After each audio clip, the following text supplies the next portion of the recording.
estrés, que antiguamente se veía como algo negativo, perjudicial, en realidad es un sistema natural que tenemos. Es parte de nuestra gestión diaria de la realidad.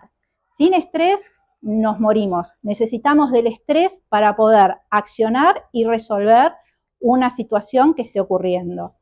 ¿Sí? Entonces es un sistema o un programa, como prefieran llamarlo, lógico y natural que tenemos para reaccionar y resolver lo que está ocurriendo en el mundo, en la realidad. Una característica que tiene el estrés en nosotros, en los humanos, es que respondemos no solo a estímulos reales de una amenaza, el león que ruge, el jefe que me reclama el examen, el informe, el profesor que me pide que apruebe el examen, o familias, pareja, o lo que sea que me está demandando una respuesta, una acción, sino que también puede ser imaginario o figurado, como prefieran llamarlo. ¿Qué quiere decir esto? Que no hay un estímulo real afuera, pero yo en mi mente sí estoy viendo un potencial peligro en algo. ¿Sí? Para mí el ejemplo más claro es cuando, pensando en siendo chico, uno tiene que hacer la tarea, no hizo la tarea y el profesor empieza a llamar por lista y te llaman y uno ya está anticipando de que le va a decir no estudiaste, hiciste todo mal, porque no trajiste y tenés un 1, sentate. Eso es, yo me anticipo a algo que puede o no pasar. Puede ser que tenga un profesor que sea así, me responda, tenés un 1, sentate, como puede ser un profesor que me dé toda una charla larga de la importancia de completar la tarea y la responsabilidad, o puede ser uno que sea más empático y empiece a preguntarme y darme vueltas para que yo pueda responder y resolver lo que está pasando. Entonces, una parte del estrés tiene que ver con el mundo real y otra parte tiene que ver con lo que yo pienso en mi cabeza o genero en mi mente de lo que puede estar pasando en esa realidad. Hablamos de estrés y lo cierto es que hay que dividir el estrés en 3, básicamente. Se puede dividir en más, pero para hacerlo como más simple, podemos hablar de 3 tipos de estrés. Un estrés agudo, que yo cuando le dije como agudo, pero es el estrés más simple, es un estímulo que me activó. Por ejemplo, voy caminando por la calle y escucho de golpe que un perro ladra. Entonces me voy a sobresaltar. O escucho el ruido de la moto o un bocinazo. Me quedo así, como que reacciono, o sea, se tensiona el cuerpo y pienso, ¿qué pasó acá? Eso se llama estrés agudo. Es un estrés puntual que yo lo resuelvo y puedo seguir con mi vida. Tenemos el estrés crónico, que tiene que ver cuando constantemente estamos viviendo una situación de amenaza, de alerta. Entonces, por ejemplo, vivir en un contexto de guerra genera estrés crónico. Vivir en una zona que es peligrosa o que está muy convulsionada es estrés crónico. Nuestra realidad argentina nos tiende a llevar a un estrés crónico. ¿Sí? Pero, sí, exactamente. Estamos muy adaptados para vivir en estrés crónico. Las zonas de sismos, las zonas de huracanes, las zonas de inundaciones, las zonas de nevadas intensas, las zonas de volcanes. Para alguien que está constantemente conectado hacia afuera y mirando hacia afuera, empieza a vivir un estrés crónico. Todo el tiempo está esperando ese evento, ese suceso que va a transformar todo. Eso es con una situación externa. Ahora, con una situación interna es, por ejemplo, si yo estoy en una relación de pareja y la relación es complicada y yo la voy sosteniendo en el tiempo, y por ahí voy pensando, me voy a separar, me tengo que separar, le voy a decir que no, le voy a poner los límites. Pero van pasando los días y no cambio nada, empiezo a vivir un estrés crónico. Porque está en mi cabeza todo lo que voy a hacer, pero nunca lo hago. Lo mismo de, estoy en un trabajo que no me gusta, o mi jefe no me gusta, y estoy incómoda, y mañana renuncio, y hoy renuncio, y le digo que no, me piden que me quede horas extras, y la próxima vez le voy a decir que no, le voy a decir que no, y me sigo quedando, y empiezo a crear un estrés crónico. Todo el tiempo estoy en esa lucha interna de voy a hacer, pero no hago. El problema principal de este voy a hacer, pero no hago, es que me termino intoxicando. Me intoxico con neurotransmisores y con hormonas. principalmente, hay muchas hormonas y neurotransmisores que intervienen, pero principalmente con glutamato y con cortisol. El famoso cortisol, que también está puesto como es lo peor que puede haber, y en realidad el cortisol es vital porque es lo que nos activa en el movimiento, ¿sí? Si yo no tengo cortisol, glutamato y cortisol. El glutamato hace toda una secuencia. El glutamato me predispone a la acción. Cuando yo ejecuto y resuelvo, genero GABA, y si genero GABA, después puedo generar melatonina. O sea, si yo no empiezo la acción, después no voy a poder dormir. Tengo deficiencia de melatonina. Necesito todo ese proceso para poder después dormir. Si no, por eso me quedo despierto y no me duermo, porque nunca llegué a hacer el proceso de la transformación de los neurotransmisores hasta generar aquel que me permite dormir. Con el cortisol, lo que pasa es que hace unos años se empezó a hablar del eje HHA. Viene de siglas en inglés, pero es hipotálamo, hipófisis y glándulas suprarrenales o glándulas adrenales. ¿Qué quiere decir esto? Hay un evento que me activa, un suceso que me activa, externo o interno. Eso hace que mi sistema simpático, que es el que se moviliza, active, envía un mensaje, se activa el hipotálamo genera determinados neurotransmisores que pasan a la hipófisis los interpreta y mandan el mensaje a las glándulas adrenales para producir cortisol, adrenalina y noradrenalina. Cuando yo resuelvo la situación, le doy una respuesta, ya sea en concreto o le doy un significado, un sentido a eso, el circuito se empieza a cerrar y entonces empiezo a generar serotonina que va hacia la amígdala y me calma la alerta, y serotonina que va hacia el hipotálamo y se empieza a cerrar el circuito y empiezo a recapturar ese cortisol. ¿Sí? Se da la orden de que el cortisol que me estaba activando sea reabsorbido por el cuerpo. Cuando estoy en estrés crónico, esa alerta que va cayendo constantemente activa el circuito, activa el circuito, activa el circuito y nunca le doy tiempo a que lo cierre. Porque el circuito necesita entre 20 minutos y 1 hora para cerrarse, limpiar y recapturar ese cortisol. Pero si yo me despierto a las 7 de la mañana pensando, uy, se me hizo tarde porque me tenía que levantar a las 6:30, me baño, me cambio, salgo corriendo, no llegué al colectivo y ya me estreso porque digo, voy a llegar tarde, me van a sacar el presentismo, no llegué al colectivo, no hay taxi, no tengo la plata. Estoy en el trabajo, me piden informes y no me alcanza el tiempo para responder. Me voy a comer y hay mucha gente o veo que aumentaron de nuevo los precios y me estreso más. Son todas alertas que no le dan el tiempo al cuerpo a completar el circuito y reabsorberlo. Esto hace que se empiece a acumular el cortisol, se acumula, y cuando lo tengo durante mucho tiempo, termino con el famoso síndrome de burnout, ¿sí? Que es un agotamiento extremo, porque el cuerpo empezó a generar tanto cortisol, que ya no puede generar más. No lo reabsorbo, me inflamo, famoso tema. Todo el mundo habla hoy en día de la inflamación.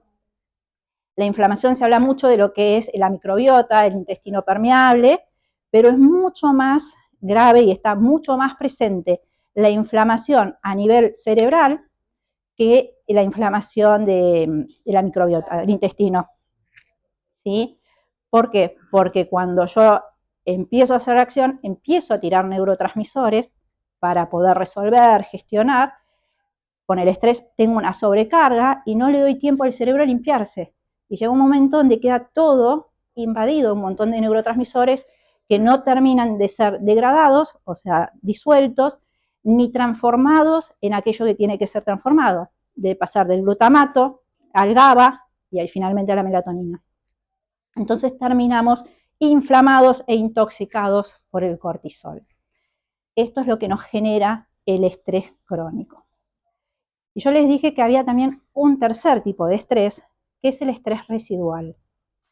El estrés residual tiene que ver con cuando yo vivo durante mucho tiempo un estado de alerta y de tensión con una emergencia afuera, ese estado terminó, pero mi cuerpo se adaptó a funcionar en ese ritmo. Entonces, me voy a separar, me separé, me divorcié, firmé los papeles, hice la edición de bienes, terminé todo, pero mi cuerpo sigue adaptado a ese estado de lucha que yo sostuve durante muchos tiempos. Entonces, si bien el estímulo no está afuera, mi cuerpo sigue funcionando en ese modo de lucha o de defensa, de acuerdo a mi forma de responder al estrés. Entonces, el estrés residual se da cuando ya no tengo esa alerta, esa demanda externa, pero mi cuerpo no se terminó de enterar. El sistema quedó como insensible, instalado en otro modo. Tanto el estrés crónico como el estrés residual generan esta inflamación, esta intoxicación con cortisol, con glutamato. Y es como la explicación muy teórica. ¿Cómo relacionamos todo esto con las respiraciones? ¿Desde dónde podemos relacionar esto con las respiraciones? Principalmente entendiendo que nosotros tenemos, yo la escuchaba a Ana, hoy hablaba de 4 sistemas nerviosos, yo tenía 3, tengo que actualizarme para ver cuál es el cuarto. Vi varias caras así que estudian con Ana hace tiempo y dicen, ¿y cuál era el cuarto? Pero principalmente tenemos evolutivamente 3 sistemas nerviosos. El primero es el difuso, que está en la zona del corazón, pulmones, la piel y los huesos. De hecho, en toda la zona del corazón hay una cantidad de neuronas. Evolutivamente pasamos a seres más complejos y tenemos el sistema entérico, que es el que está en los intestinos, que también tiene una red de neuronas, por eso hablamos de un sistema nervioso entérico. Y el tercer sistema, como el más nuevo, es el sistema nervioso central, que está conformado por el cerebro, el cerebelo y todos los nervios que nos controlan. ¿Qué quiere decir esto? El corazón tiene un sistema nervioso, mi cerebro maneja otro sistema nervioso. Los 3 sistemas están conectados entre sí, hacen un intercambio de información. Este sistema, el del corazón, el difuso, que es el más primitivo, es el que me permite leer la realidad y entender si el ambiente es tóxico o no, si puedo existir o no. Como va con la respiración y va con el ritmo del latido del corazón, porque con el latido cambia el ritmo en que circula la sangre, cambia la intensidad, cambia la presión y redistribuyo los recursos, ¿sí? Todos los recursos se distribuyen en el cuerpo a través de la sangre. Entonces, de acuerdo a la velocidad con la que bombea mi corazón y la intensidad con la que bombea, yo distribuyo más o menos los recursos. Olvidando, me fue. Cambiando mi ritmo de respiración, yo cambio mi ritmo de latido y cambio la información y la orden que le doy desde el corazón, desde los pulmones al cerebro para que cambie el estado, ¿sí? No es todo tan racional de la cabeza que resuelve y define, sino que uno va articulando. Entonces, la respiración es una herramienta riquísima y muy potente que tenemos para cambiar los estados y cambiar la información que mandamos hacia el cerebro y hacia el resto del cuerpo. Estoy pensando si me quedaba algo más para decir. Como anecdótico, les había dicho un estrés agudo que me genera un sobresalto, un susto. Yo estoy en un estado de equilibrio, vamos a poder llamarlo un estado medio, caminando por la calle, ladra el perro, me asusto, se dispara todo el sistema, yo miro atrás, veo que hay un perro, identifico que el perro está en una casa, está cerrada, no me va a pasar nada, tengo una resolución, o sea, estoy a salvo, no me pasa nada porque es solo un perro y sigo caminando. A grandes rasgos, como que mi estrés cambió, de hecho, si empezamos a ser más perceptivos del corazón, vamos a reconocer que late más rápido o más lento. Cuando resuelvo es un perro, empieza a latir más lento, se relaja y sigo. El sistema, les dije, este eje HHA requiere entre 20 minutos y 60 para recapturar todo ese cortisol, adrenalina, noradrenalina que tiró a la sangre para que yo pueda resolver esa situación de alerta. Cuando el estrés es más fuerte, tuve, no sé, un choque, una noticia desagradable de algún familiar, o estoy en el trabajo y me entero que empiezan a echar gente, o soy dueño de la empresa y me doy cuenta de que tengo que empezar a echar gente, empiezo a gestionar el tema, puede generarme un shock, pero si lo voy resolviendo a lo largo del día, va bajando, pero a ese equilibrio inicial voy a necesitar de 48 a 72 horas para que mi cuerpo, mi biología, los recursos vuelvan a su lugar. Así que pasamos de 1 hora a 2 días para recuperarme. Por eso hay situaciones que las vivimos, fue un estresazo, y pasan 2 días y estamos destruidos, tirados en la cama, que no tenemos fuerza para nada ni voluntad para nada. Cuando es muy extremo ese impacto, necesito de 6 meses a 2 años para volver a ese punto de equilibrio. Por eso el trabajo a 2 años. Sí, sí, es todo un proceso largo, requiere un trabajo profundo y requiere que además de trabajar sobre mi cuerpo, mi biología, de que aprenda que ya no estoy en ese nivel de estrés, que ya estoy en un lugar más seguro, que estoy más tranquilo, también trabajar a nivel cognitivo, desde la cabeza, de pensamiento, de reubicar en dónde estoy, quién soy, cuáles son mis recursos, por qué eso ya no es una amenaza y cómo puedo empezar a conectar con nuevas formas de resolver y gestionar esa realidad. Entonces, por eso no es tan simple y tan fácil el tema del estrés. Generalmente nos dicen, si estás estresado, bueno, anda a meditar, haz mindfulness. Y depende si mi respuesta de estrés es de lucha o ataque o es de ocultamiento. Si es de ocultamiento, seguramente pueda meditar, pueda hacer mindfulness. Ahora, si es de lucha o de huida, no, porque todo el tiempo tengo una alerta de que hay algo afuera que me va a atacar. Entonces, pretender cerrar todo, cerrar los ojos y sentir que estoy en el vacío es imposible, porque mi mente sigue buscando esa amenaza. Entonces necesitamos pasos intermedios para poder llegar hasta ahí. Así que si les cuesta meditar, probablemente estén estresados. Para cerrar un poquito esto de teoría y empezar a trabajar puntualmente con respiraciones y ver de qué forma usarlas, iba a decir algo que se me fue, así que vamos directamente a respiraciones puntuales como para empezar a gestionar y regularizar o regular el estrés. La primera es muy simple y nos trae a un punto de equilibrio, ¿sí? Nos calma. Por ahí las vieron en alguna de las otras charlas o la vayan a ver a continuación. Pero me sirve para, si yo estoy muy acelerado y necesito cambiar de tema, hacer esa transición, ¿sí? Así que los voy a invitar a que se sientan cómodos y simplemente empiecen a respirar conscientemente, inhalando por la nariz y exhalando por la boca. Inhalo por la nariz y exhalo por la boca. Pueden hacerlo con ojos abiertos, con ojos cerrados, como se sientan más cómodos.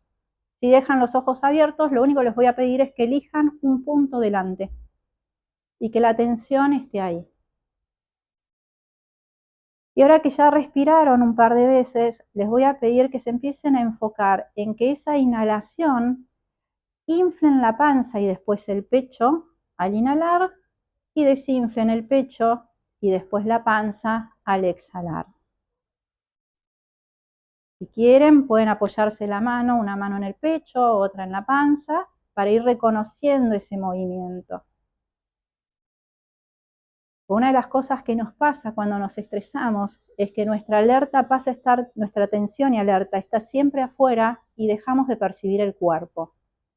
Y por ahí desde la mente movemos, decimos que estamos moviendo determinada zona y nos encontramos cuando apoyamos la mano que no, Entonces es una buena ayuda tocar el cuerpo, apoyar la mano y seguir ese movimiento.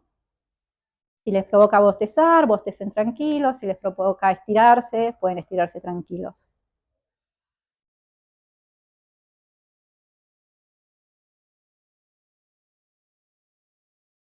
Bien. Esto es algo muy simple que pueden hacer en cualquier lugar.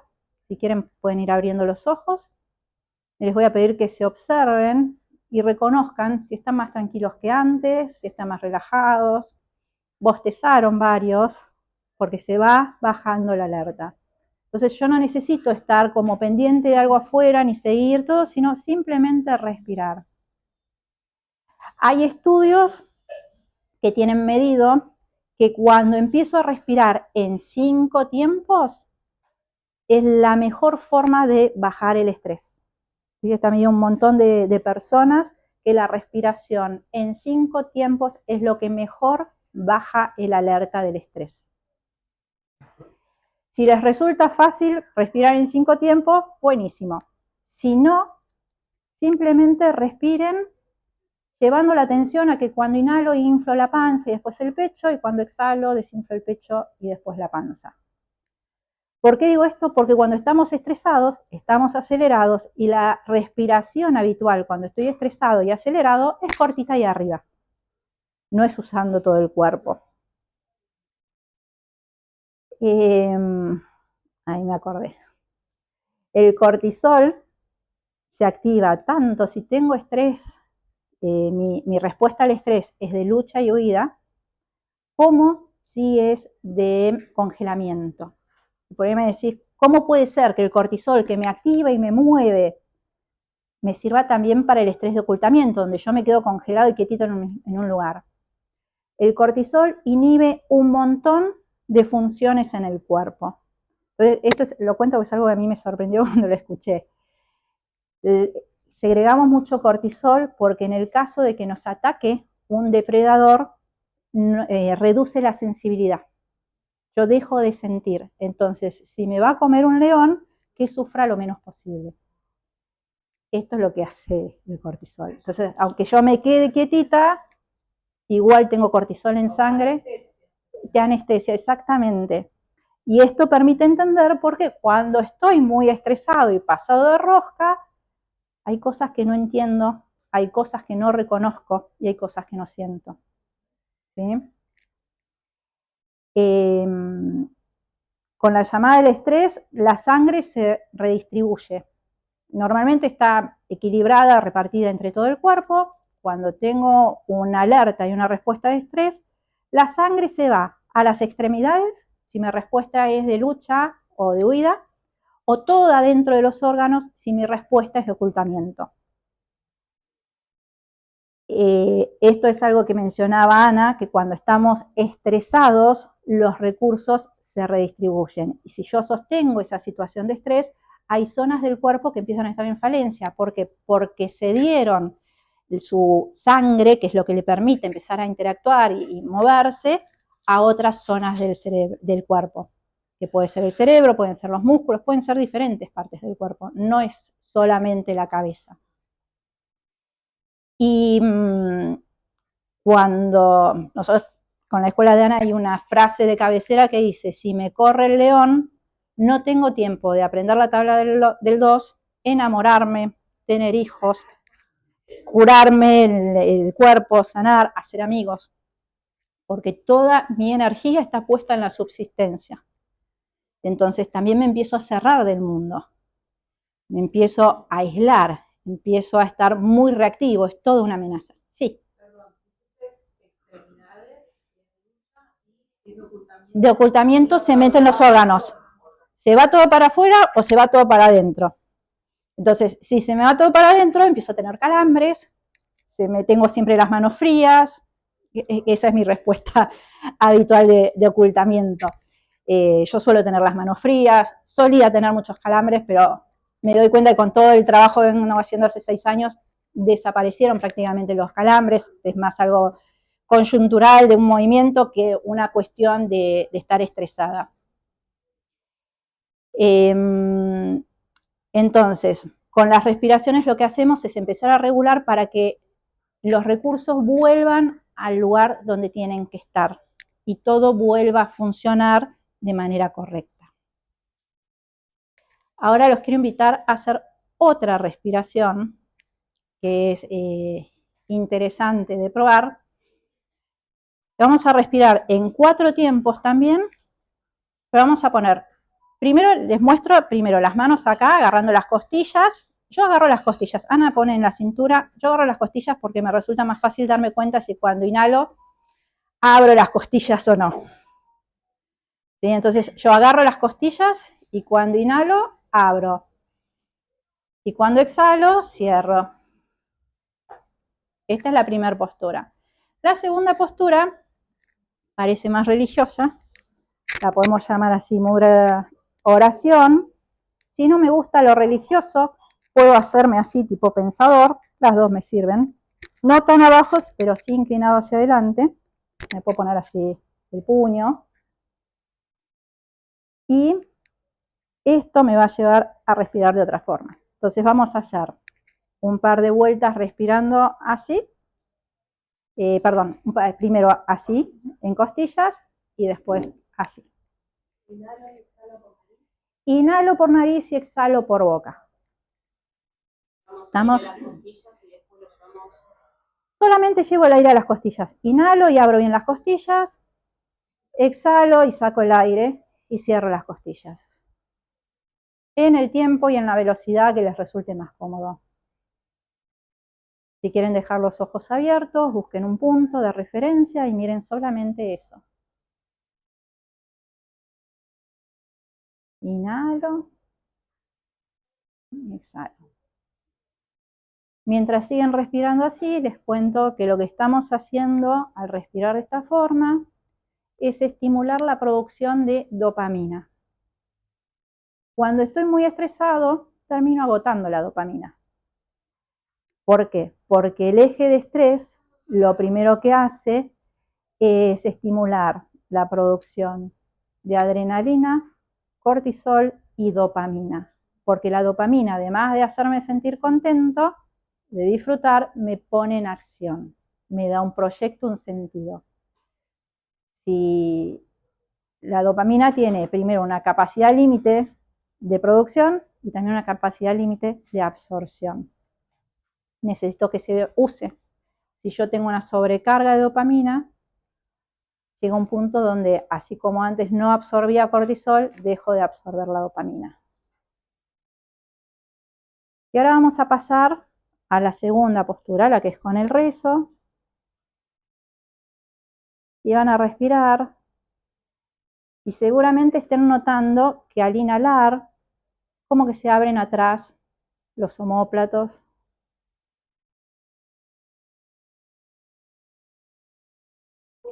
Respiren un poco. Bien.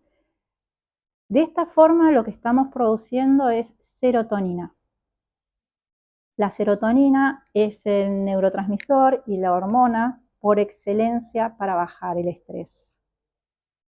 Entonces, me ayuda mucho a bajar el estrés residual.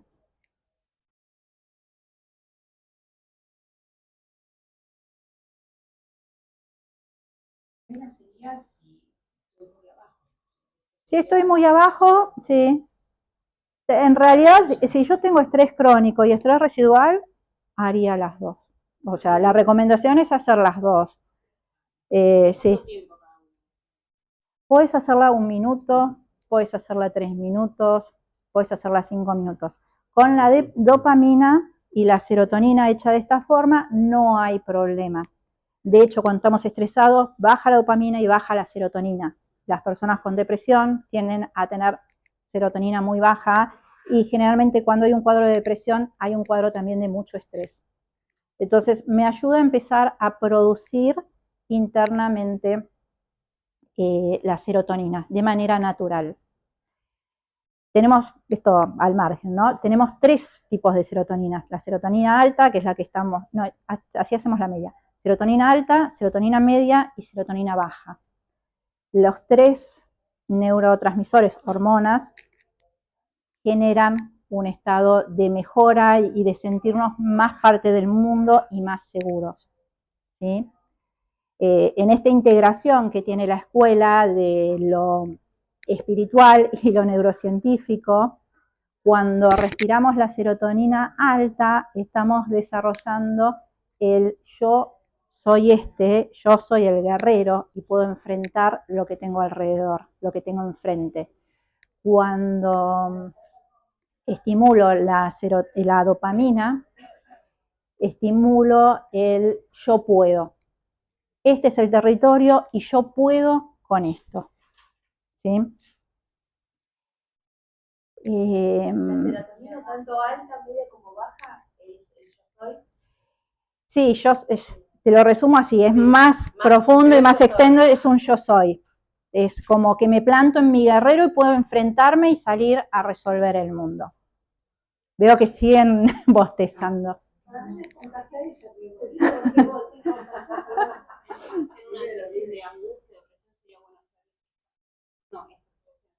Puede ayudar esta, pero si yo tengo una crisis de angustia, vamos a hacer la que viene a continuación, que es más simple, las manos las dejan donde quieran, simplemente inclinan un poquito la cabeza hacia abajo y van a inhalar y exhalar por la boca. Donde te vaya. No, solamente inhalar y exhalar por la boca. La cabeza baja es la que marca. La cabeza baja es la que marca. Haciendo 10, 15, me calmo. Marea un poco porque es por boca. Ahora explico. Disculpa, ¿no habías dicho como los tres tipos de serotonina? La alta es yo soy. Sí, yo puedo ser el guerrero. Yo con esto, en realidad son diferentes, tienen diferentes profundidades, que yo no voy a entrar acá. Me quedo solamente con la serotonina media y alta, que es la que más usamos en este momento para estrés. La serotonina baja la utilizo, es buenísima para la desintoxicación de cortisol, pero es difícil de hacer porque es la respiración de fuego abajo, que yo estando parada, por ejemplo, no la puedo hacer, pero implica mover, inhalar, sí, sí, por nariz o por boca. Y ahora les explico la diferencia entre nariz y boca. ¿Esta era por boca esto que dice para cabeza? Esto es por boca, sí. Esto genera serotonina, genera oxitocina y me ayuda a calmar. Si es una crisis muy grande de angustia, lo que hago es como una inhalación doble y exhalación. Y como tenga la cabeza, porque en una crisis no puedo decir, bueno, baja la cabeza, ahora no va. Sí, por eso se llama, es una respuesta natural, un mecanismo de autorregulación que tenemos instintivo. Es de hecho la forma en que los bebés se calman. Cuando entran a llorar por algo y entran en una crisis, salen de esa crisis con esta respiración.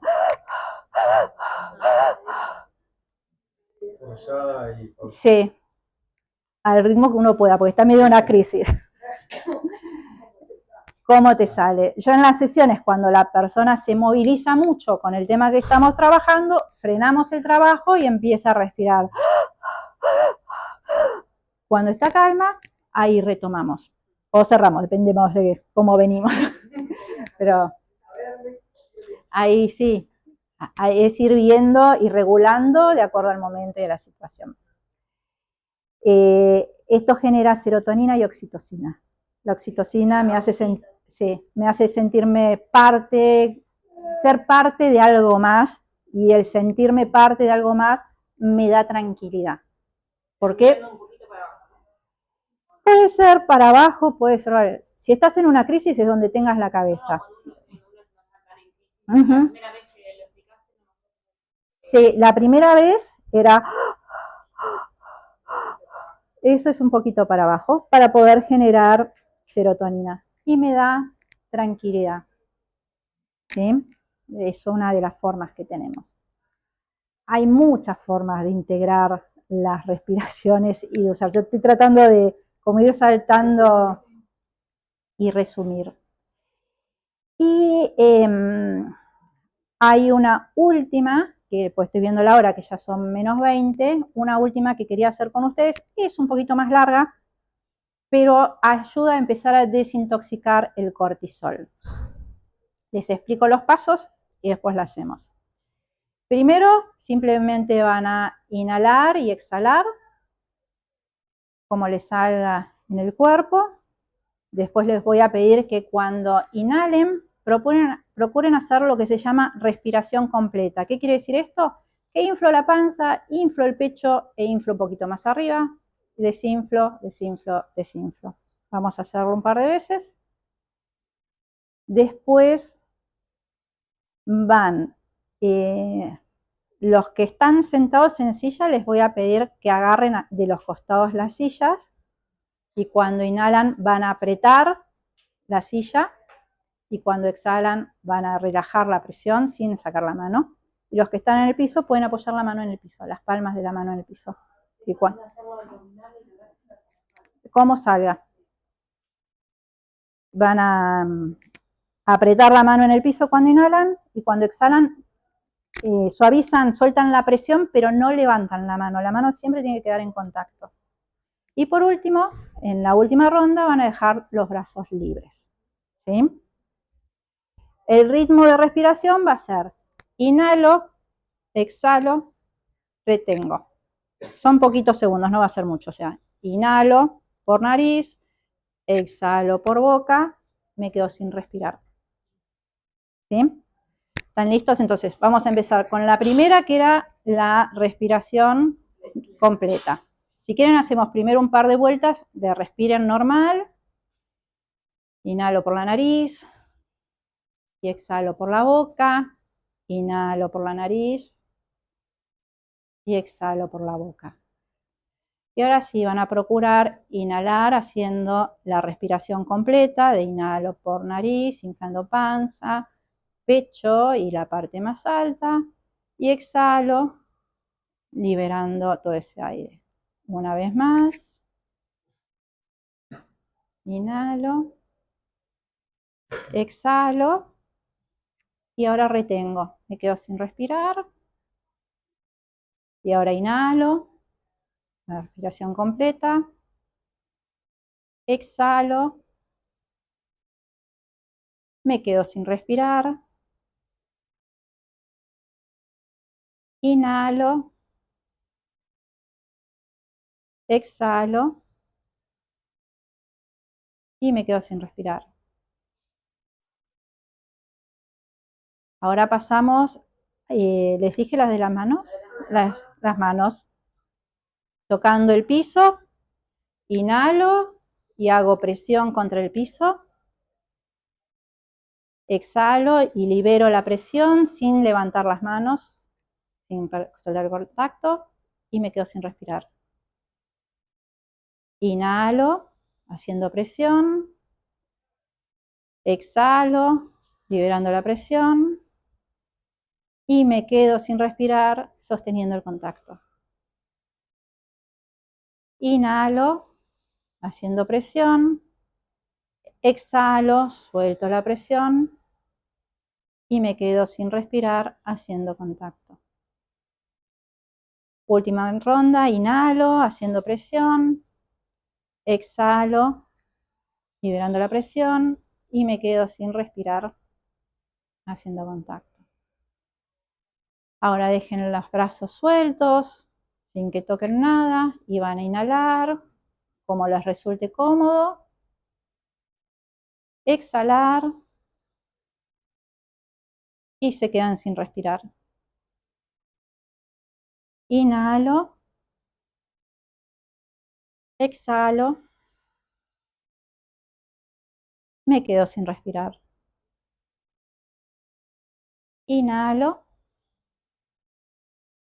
exhalo y me quedo sin respirar.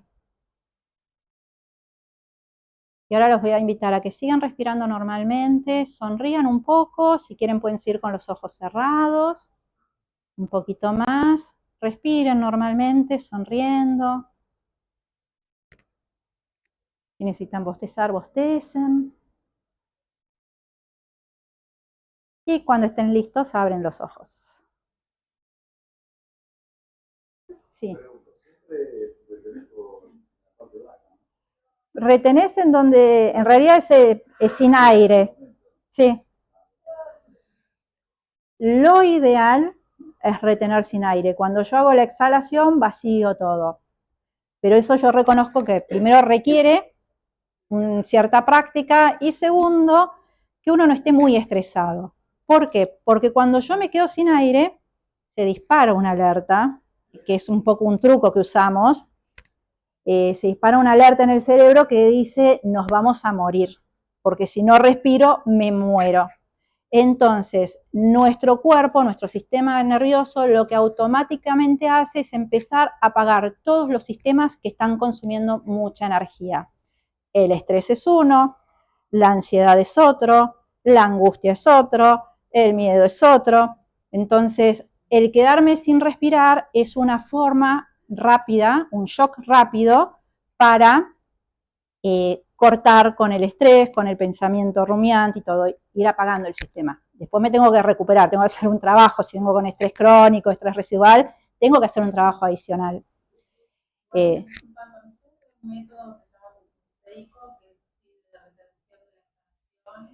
Lo conozco de nombre, no en profundidad, pero sí, ¿no? Trabaja mucho con la retención. Sí, y generar un cambio. Sí, sí, sí. Pensé que me ibas a decir el método Wim Hof. Pensé que me ibas a decir el Hof. No, el Buteyko, que es un médico, sí. Lo descubrió y a recuperarse de bastantes sí. enfermedades. Cambia la composición del dióxido de carbono, del oxígeno en sangre, cambia el nivel de la acidez de la sangre, el pH, el tema de las retenciones, que es también lo que tiene el método de Wim Hof. Wim Hof, además de hacer la inmersión en hielo, tiene todo un sistema, un ritmo de respiración que ayuda muchísimo a bajar el nivel de estrés, a desconectarlo. De hecho, no sé si alguno hizo la inmersión en hielo alguna vez, pero yo la hice un par de veces, salís como flotando en el aire.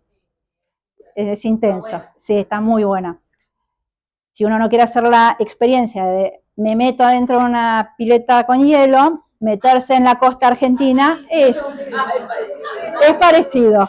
Hay tutoriales, digo, para que el método de respiración dados por él. Sí, él tiene en su página web. Están muy buenos, muy simples. Sí, se pueden hacer, exactamente. B larga. Y con Y. Javier, Acarón y Ana, con el programa de respiraciones, tienen, yo ahí lo escuché mencionar, el método Buteyko, tienen el método Bohr y Wim Hof. Tenés módulos específicos practicando estas respiraciones y entendiendo qué es lo que hace el respirar de esa forma. O sea, ¿por qué me genera un cambio? ¿Por qué tiene un efecto el respirar de esa forma? Bueno, del ejercicio, se sienten como más relajados y más tranquilos. Desintoxica cortisol. ¿Sí? Es algo muy simple. Hay uno más profundo, no lo quise como para no extenderme mucho más, que implica otro movimiento más en estos pasos que hicimos. Así que, como para ir cerrando, mi invitación es a que empiecen a probar y jugar con las respiraciones, porque esto también tiene que ver mucho con respetar en qué situación, en qué momento está cada uno, porque no sirven por igual todas las respiraciones para todo el mundo. ¿Y por qué entrenarlas? Porque cuando yo las voy practicando, me voy acostumbrando fuera del momento de emergencia, para que cuando yo la tenga que usar en una emergencia, realmente funcione. Y hay cambios, uno puede empezar a percibir los cambios. ¿Sí? Voy a contar una experiencia personal que me pasó, ya hacía como 4 años que estudiaba con Ana, y hubo un evento en el cual yo me enojé mucho, pero mucho, mucho, de una forma que hacía años que no me enojaba. Y mientras estaba transitando ese enojo, empecé a reconocer que tenía todo el cuerpo duro, que te estaba apretando las manos, que me estaba tensionando la boca. Yo tenía bruxismo cuando era más chica. Empecé a sentir toda esa tensión, que yo antes no la percibía porque estaba muy estresada. La empecé a reconocer, y si bien estaba enojada, el poder verme y reconocer me permitió decir, bueno, necesito salir de acá. Y salí con otra respiración, que yo la hago porque estoy acostumbrada, como no sé cómo están ustedes, si les iba a resultar o no, que tiene un hermoso nombre, que es respiración de la muerte inducida, que consiste en inhalo por la nariz, exhalo por la nariz y me quedo sin respirar el tiempo que pueda. Y vuelvo, inhalo por la nariz, exhalo por la nariz y me quedo sin respirar el tiempo que pueda.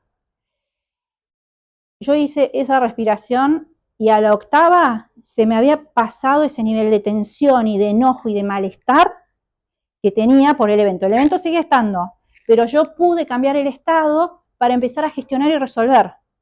Porque si yo seguía en el estado inicial, que estaba como con un brote de ira y de furia, iba a terminar revoleando algo, cosa que he hecho en la antigüedad, de enojarme y revolear cosas por el enojo y la furia. El respirar me permitió salir de ese estado y pasar a otro donde podía observar y empezar a pensar. O sea, es como que recuperé el cerebro, el poder pensar que hay otras maneras, más allá de cómo se... Y me habilita también a poder hablar con otra persona, porque si yo estoy en un brote de furia, el otro me dice, está loca, y no me habla más, y me enojo más todavía. En si yo logro salir de ese estado, puedo empezar a resolver algo. Perdón, ¿es por nariz? Inhalo por nariz. Exhalo por boca. Completa es inhalo por nariz, exhalo por nariz, y después sigo exhalando por boca hasta que me quedo sin aire. Inhalo por nariz, exhalo por nariz y sigo exhalando por boca hasta que me quedo sin aire. Sí, metes el estómago, podés apretar las manos. Sí. Ese es el método buteico en la parte de pero no es necesario. No, no es necesario. Yo doy cursos de meditación y de respiración. Y, por ejemplo, hay una persona que hizo el curso que respiraba, practicaba esta respiración mientras manejaba. Está bueno porque, no, obviamente no aguantaba tanto, pero hacía esta secuencia de inhalo, exhalo, retengo, volví a inhalar, exhalar, mientras manejaba. Sí. Y eso solo le cambió todo. Sí. Yo ahí lo que tendría en consideración, bueno, no es lo mismo retener sin aire que retener con aire. Cuando yo retengo sin aire, me relajo y activo el parasimpático. Cuando yo retengo con aire, capturo la tensión. Hay otra respiración que se llama la respiración del samurái, que consiste en inhalo, retengo, exhalo. La triangular, que puede ser inhalo en 4, retengo 5 o 7, exhalo